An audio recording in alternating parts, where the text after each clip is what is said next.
আসসালামু আলাইকুম রহমতুল্লাহি আবরাকাত। আমরা পূর্বে ঘোষণা দিয়েছিলাম আমরা অতি শীঘ্রই একটি কোরআন শিক্ষা কোর্স চালু করব, যেখানে এ টু জেড অর্থাৎ সম্পূর্ণটাই আপনার শেখানো হবে কিভাবে আপনি কোরআন শিখতে পারবেন একেবারে গোড়া থেকে। সে উদ্দেশ্যে আজকে আমরা হাজির হয়েছি। আজকে কোরআন শিক্ষা কোর্স ক্লাস 1। যে কোনো ভাষা শিখতে হলে আগে সে ভাষার মূল জিনিসগুলো শিখতে হয়। সে ভাষার বর্ণগুলো জানতে হয়। আপনি যদি বর্ণ না জানেন, তাহলে কীভাবে বর্ণগুলো দিয়ে ওয়ার্ড তৈরি করবেন, ওয়ার্ডগুলো দিয়ে বাক্য তৈরি করবেন, আপনি তা পারবেন না। এর জন্য আমাদের মূল যেই যেটা রয়েছে সেটা আগে শিখতে হবে। এর জন্য আমাদের আগে যে ভাষায় আমরা শিখি না কেন, যে ভাষায় আমরা পড়ার চেষ্টা করি না কেন, সেই ভাষার আগে বর্ণগুলো শিখতে হবে। আর বাংলাতে বর্ণ, আরবিতে সেগুলোকে হরফ বলে। ঠিক আছে, চলেন তাহলে আমরা ক্লাসে প্রবেশ করি। আজকে প্রথম লাইনে যেমন আমরা দেখতে পাচ্ছি, হেডলাইন দিয়ে দেওয়া আছে আরবি হরফ 29টি। আমি আগেই বলেছি হরফ আর বর্ণ একই কথা। বাংলাতে বর্ণ, আরবিতে হরফ। তার মানে আরবি হরফ 29টি। বাংলায় যেমন 50টি বর্ণ রয়েছে, তেমনি আরবিতে হরফ রয়েছে 29টি। এটা তো আপনারা ক্লিয়ার। আমি আবারও বলছি আরবি হরফ 29টি। দেখেন, এরপরে আমরা লিখেছি উচ্চারণের স্থান, অবলিক দিয়ে লিখেছি কি মাখরাজ। বাংলাতে উচ্চারণের স্থান বলে, আর সেটা আরবিতে ট্রান্সলেট করলে সেটা হয়ে যায় মাখরাজ। তার মানে কি মাখরাজও যা, উচ্চারণও তা। একই অর্থ, একটা বাংলা ইউজ হয়, একটা আরবিতে ইউজ হয়। উচ্চারণের স্থান অর্থাৎ মাখরাজ 17টি, অর্থাৎ আরবি হরফ, এই আরবি 29টি হরফ 17টি স্থান থেকে উচ্চারিত হবে। সেই 29টি হরফ থেকে আজকে আমরা আপনাদের শেখাবো হচ্ছে 10টি হরফ। বাকি ক্লাসে ইনশাল্লাহ আমরা সবগুলো আলোচনা করব।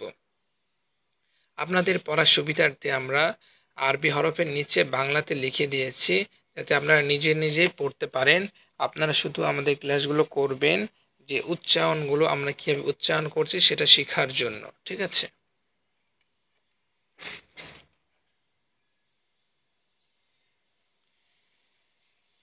দেখেন আমরা প্রথমেই লিখেছি আলিফ, লম্বভাবে আকারে যেটা দাঁড়িয়ে আছে। দেখেন নিচে আমরা বাংলা দিয়ে লিখে দিয়েছি আলিফ। এটা উচ্চারণ কি হবে? আলিফ, আওয়াজ বের হবে আলিফ, আলিফ, আলিফ। আপনার এটা উচ্চারণ করার জন্য আমাদের উচ্চারণগুলো ভালোভাবে শোনা লাগবে, নাহলে আপনারা সঠিকভাবে উচ্চারণ করতে পারবেন না। আমি আবারও বলছি, এটা আলিফের উচ্চারণ ভালোভাবে শোনেন একটু। আলিফ, আলিফ। অতঃপর দ্বিতীয় নাম্বার যেটা নীলকালিতে দেখেন নিচে লিখে দিয়েছি বা, বা, বা, বা। তারপর এটা হচ্ছে তা, তা। আপনার জিহ্বার আগা, আপনার সামনের উপরে যে দুইটা দাঁত রয়েছে তার গোড়ায় লাগাবেন। তা, তা, তা। অতঃপর দেখতে পাচ্ছেন থা। এটা হচ্ছে আপনার জিহ্বার আগা, আপনার সামনের ওপরের দুই দাঁতের আগার সঙ্গে লাগাবেন। তাহলে আপনার এই হরফের উচ্চারণ সহজে করতে পারবেন। এই হরফের উচ্চারণটা পাতলা হবে। যেমন দেখেন সা, সা, সা। এই হরফের উচ্চারণ পাতলা হবে, সা।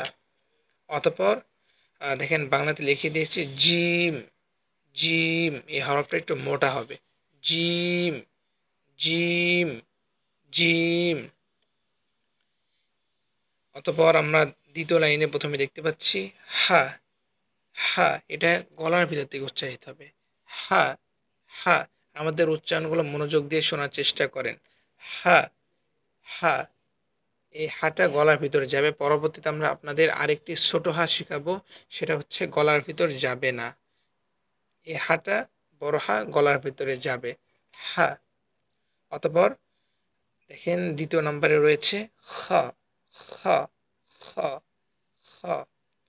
অতঃপর রয়েছে দাল, দাল।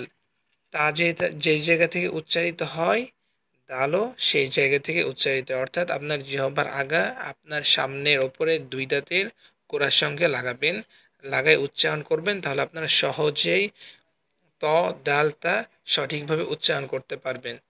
দাল, দাল, দাল।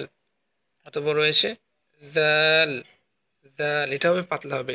উপরে আমরা সা যে জায়গা থেকে উচ্চারণ করেছি, দালও সেই জায়গা থেকে উচ্চারিত হবে। যেমন দেখেন আমি কি বলেছি, সা উচ্চারণ করতে জিহ্বার আগা এবং সামনের ওপরে ২ দাঁতের আগা একসাথে লাগিয়ে উচ্চারণ করতে হবে।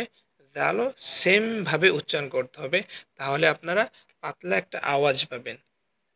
দাল, দাল, দাল, সা। পাতলা একটা আওয়াজ বাড়াচ্ছে। ঠিক আছে? এই জায়গা বাদে যদি আপনি অন্য জায়গা থেকে উচ্চারণের চেষ্টা করেন, তাহলে আপনারা সঠিকভাবে উচ্চারণ করতে পারবেন না। এরপরে দেখেন ১০ নাম্বারটা র, র, র, র, র, র।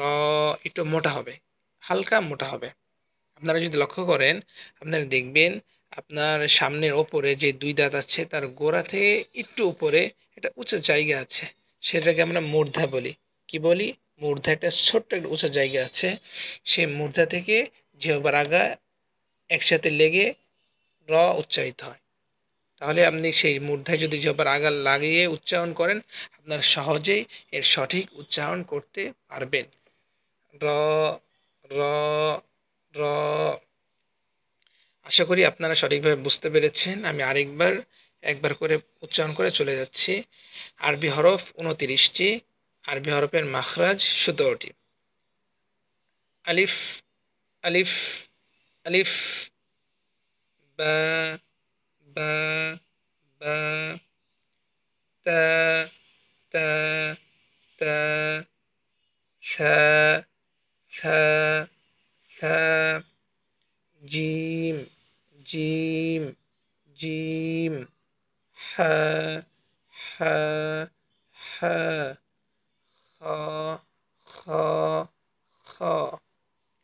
দাল, দাল, দাল, দাল, দাল, দাল। র, র। অতঃপর আমি আপনাদের আবার একটু উচ্চারণের স্থানগুলো বলে দেই আপনাদেরকে। তা এবং দাল এক জায়গা থেকেই উচ্চারিত হয়। সেই জায়গাটা হচ্ছে সামনের ওপরে ২ দাঁতের গোড়া এবং আপনার জিহ্বার আগা একসাথে সংযুক্ত হয়ে তাটা উচ্চারিত হবে। তা, তা, দাল। অতঃপর সা এবং দালের মাখরাজটা হচ্ছে আপনার সামনের উপরে ২ দাঁতের আগা এবং আপনার জিহ্বার আগা একসাথে সংযুক্ত হয়ে এই ২টা হরফ উচ্চারিত হবে। সা, দাল, সা, দাল। আর রটা উচ্চারিত হবে আপনার সামনের উপরে ২ দাঁতের মাড়ি, তার উপরে দেখেন একটা ছোট উঁচু জায়গা আছে যেটাকে মূর্ধা বলা হয়, সেখান থেকে র উচ্চারিত হবে। র, র, র। আশা করা যায় আপনারা আজকের ক্লাসটা ভালোভাবে বুঝতে পেরেছেন। আর যদি আপনাদের কোনো বুঝতে সমস্যা হয়, আমরা ডিসক্রিপশনে হোয়াটসঅ্যাপের লিঙ্ক দিয়ে দেব, সেখানে আপনারা আপনাদের প্রশ্ন করতে পারেন। আপনাদেরকে বোঝানোর সাধ্যমতো চেষ্টা করব ইনশাআল্লাহ। আসসালামু আলাইকুম ওয়া রাহমাতুল্লাহি ওয়া বারাকাতুহু।